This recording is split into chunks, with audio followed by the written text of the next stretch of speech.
నువ్వేం భయపడగలడు. మనదే బొబ్బిలి వంశం. ఎక్కడికైనా సరే ధైర్యంగా పుల్లాగా వెళ్తాం, పుల్లాగా వచ్చేస్తాం. పులే పులే. సరే రావయ్యా పులి. వస్తున్నావయ్యా. అయిపోతావు మామ, కుటుంబ నియంత్రణ అంట.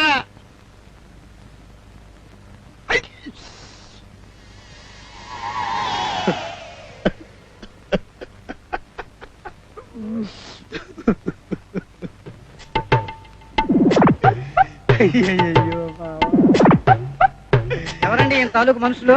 ఆ దరిద్రుండి నేనేనండి. నీ ఒంట్లో ఎలా ఉంది మావా? ఒళ్ళంతా ఏంటో ఒక మోస్తరుగా ఉందిరా. ఉంటది. చెప్పకూడదు చూడ, కొంచెం నొప్పిగా కూడా ఉంది. 4 రోజుల్లో నిప్పులన్నీ పోతాయి. డబ్బు తీసుకున్నారు కదా, పప్పు బియ్యం పళ్ళు హార్లిక్స్ ఇస్తారు, తీసుకోండి. ఏంటి ఇవన్నీ కూడా ఇస్తారా? కుటుంబ నియంత్రణ ఆపరేషన్ చేయించుకున్న వాళ్ళకి ఇవన్నీ ఇస్తారు. కుటుంబ నియంత్రణ ఆపరేషన్? వద్దు మావా అని అరుస్తుంటే బొబ్బిలి వంశం బొబ్బిలి పిల్లలు లోపలికి వెళ్ళావు. ఇప్పుడు చూడేమైందో. అలా గంటగంట కుక్కలు పోతాయి. ఏమండి, 4 రోజుల పాటు జాగ్రత్తగా చూసుకోవాలి. బరువుల తక్కాలు గంతకాలు ఉండకూడదు. అలా చేస్తే ఆయనకే ప్రమాదం, కుక్కలు పోతాయి. అలాగేనండి మావా.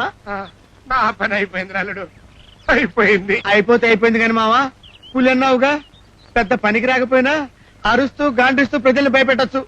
పద మావా. కుట్లు కుట్లు మావా, కుట్లు. అయ్యో కూర్చోండి. కుట్లు కుట్లు కుట్లు చూసుకో. ఏంటి మావయ్య అలా మూలుగుతున్నారు? అసలు ఏం జరిగిందంటే అమ్మా, అయ్యే లేదమ్మా, రోడ్డు మీద వెనక్కి చూస్తూ ముందుకు నడుస్తూ కరెంటు స్తంభానికి ఢీ కొట్టుకున్నాను. దాంతో పడుకోబెట్టి కుట్లు వేశారమ్మా. మరుమీరా ఏదో చొక్కాకి 2 కుట్లు పడ్డంత మాత్రంతో అది పెద్ద విశేషంలో చెప్తావేంటి? అదే లేదులే అమ్మా. కూర్చో.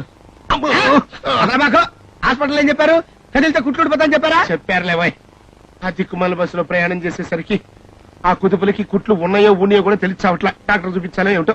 ఎప్పుడు వచ్చావు? ఇప్పుడేనన్నా వెళ్ళిన పని అయిందా? కుట్ల మీద కుట్లు కుట్ల మీద కుట్లు. ఎట్లా అవుతుంది నాన్న, మేము బయలుదేరేటప్పుడు పిల్ల ఎదురైందిలే. జరగవలసిన పని జరగపోగా జరగకూడని పని జరిగిపోయింది. కుట్లు ఏంటో మామ, యాదవ జీవితం. అరే కుట్లు కుట్లు చెప్పు తీసుకొడతా. నీ వరస చూస్తుంటే నా ఆపరేషన్ మీద ఏదో డబుల్ మీనింగ్ కొడుతున్నట్టుగా ఉన్నవే. చంప పగల కొడతా. నమస్తే సారు. ఆ. ఈ దినం ఆయుధ పూజ. మీరు వచ్చి రిక్షాలకు జర పూజ చేయండి. మా మామ రాలేడండి. ఏ మొన్న ప్రభుత్వ ఆసుపత్రిలో ఆవేశపడక మామ, కుట్లు. అసలు ఏం జరిగిందంటే అండి, ఏంటో జరిగింది గాడి గుడ్డం. నేను రాలేను. ఏంది ఇవాళ పెద్ద సార్ ఏదో పోగొట్టుకున్నట్టున్నాడే. ఏంట్రా పోగొట్టుకుంది? ప్రతి ఎదవా వచ్చి పోగొట్టుకున్నారంట. అంతే ఆయన కుట్లతో బాధపడుతుంటే ఇప్పుడు నోరు